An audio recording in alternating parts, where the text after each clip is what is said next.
Outside.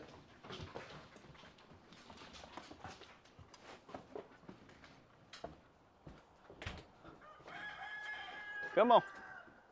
Good boy. Go potty. All right, what's up, everybody? We got Rampage back for some more action today.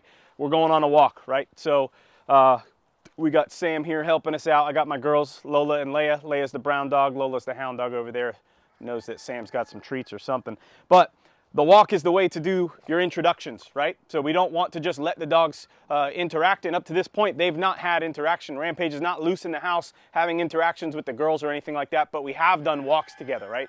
So we'll kind of go on a walk, kind of check it out, see what's what. So you can see Rampage wants to engage with them. Lola, come on. She wants to hang out with Sam. Lola, come on. Come on, girl. Nope. Good. Wants to check out our fallen scarecrow. So he's also still like a little bit unsure about the new people and things like that. So this is another thing that I'm doing. Like, we don't want to necessarily force the interaction. If he's interested in people, cool, we'll let him say hi. But just having Sam and Ben and my dogs here and us just going on a walk together, that's what's really going to help him get used to those types of things, but also help my older dogs get used to it. So like right here, he wants to go and say hi to Leia. I'll let him go out to the extent of this long line. This is why I like to use the long line for this. So like he can roam around, he can run, he can smell things. I'll even like let him go up to Leia to say hi. We'll see what Leia does. Leia's like, whatever. She doesn't want nothing to do with him. She runs off. Now I can keep him in control, right? So like small doses of interaction is going to be healthy, right?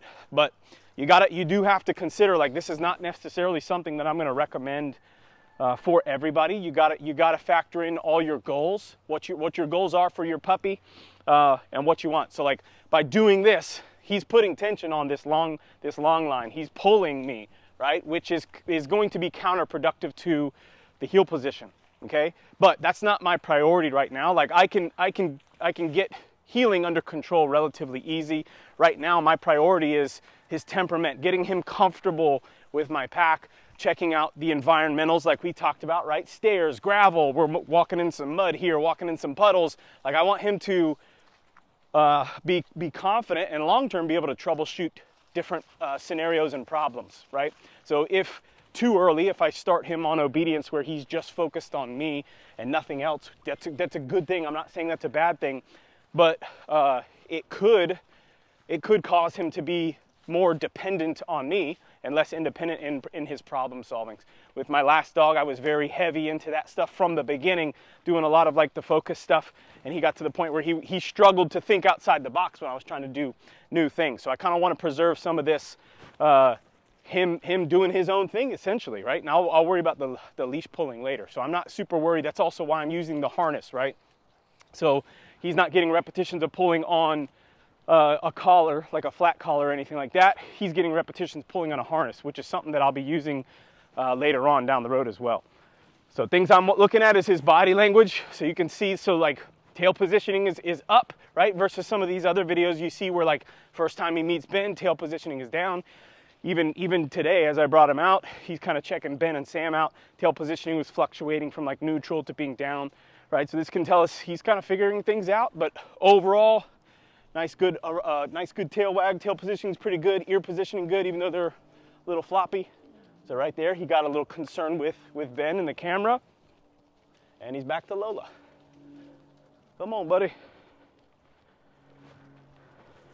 Hackles come up, right? So this is as he gets closer to Ben, he gets more concerned. He moves away. That's okay. Like I'm not forcing an interaction with Ben, but I'm also not going to like save him, so to speak, right? So that can be a common mistake as well. It's like, oh my gosh, my puppy's freaking out. Come here, buddy. And you pick him up and you kind of save him from the stress. Like, nah, I'm going to keep control of this situation. I'll make sure, like if Ben was a stranger and he's like, oh, puppy, he wants to pick him up, I'm going to make sure that doesn't happen.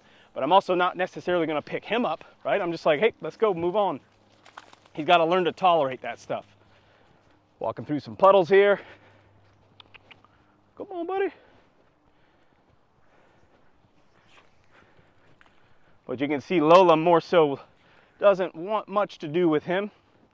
Leia will sometimes engage, but this is how this is one of those steps. Girls, Lola, this is one of those steps in getting your dogs to interact, right? So like from day one, we have heavy structure. Even right now, he's, like we showed you in the beginning, he's either in the X pen in the kennel or with me on the leash. So he doesn't have free access to the dogs, but this is where I'm getting my gauge of like, how's everybody feel about everybody. He obviously is interested in both of them, wants to say hi. They're kind of standoffish, right? And they're older ladies. So you can see how he's going after Leia. Leia's kind of keeping her distance, kind of trying to stay away from him. Also, almost was trying to correct him a little bit. And to some extent, I'll let that play out, right? Like I will let them correct him and see how he responds to that. But I'm not going to let him be that overbearing puppy, nipping at him, biting at him when they don't want to be there. Like your dog, like one of them being in a corner and him putting them in that corner, it's gonna be a recipe for disaster, right? That's where you're gonna have damage being caused, things like that. I want to still be in control, so I'll let my dogs correct him, see how he responds, but ultimately I'm not going to let him be overbearing. I'm also not going to let them overbearingly correct him. You know what I'm saying? But this is what all my walks look like. If I have the luxury of being out here in the country, right? And I can do this and let him roam around and stuff like that. Probably if I'm in a neighborhood, probably not going to be this loose. I'll probably do something similar. I'd probably have my wife come with me on the walk, and she would have my other girls on a leash, and I'd have him on probably a shorter leash, but I would essentially do the same thing. I'm just not going to give him as much rein, right? Like we don't want him going up in neighbors' yards, or we don't want neighbors' dogs coming to interact with him where he might be uncomfortable, things like that. So I still want to control the environment. I'm going to do a similar kind of setup here, but essentially right here, I'm staying in control of him. I'm kind of just letting my girls do their normal thing. And this is also part of a routine, right? So this is my normal morning routine where I let my girls do their thing. They're going to the bathroom, smelling all the smells. So this isn't like the first time we've ever done a session like this. We're just integrating Rampage into their normal routine, right? So they know what they're supposed to be doing. But again, if I was if I was in a neighborhood, I would structure it a little bit differently, but I could essentially do the same, accomplish the same mission here, right? And again, I'm more so at this point in his training. We are doing engagement. We're going to show you guys some stuff like that.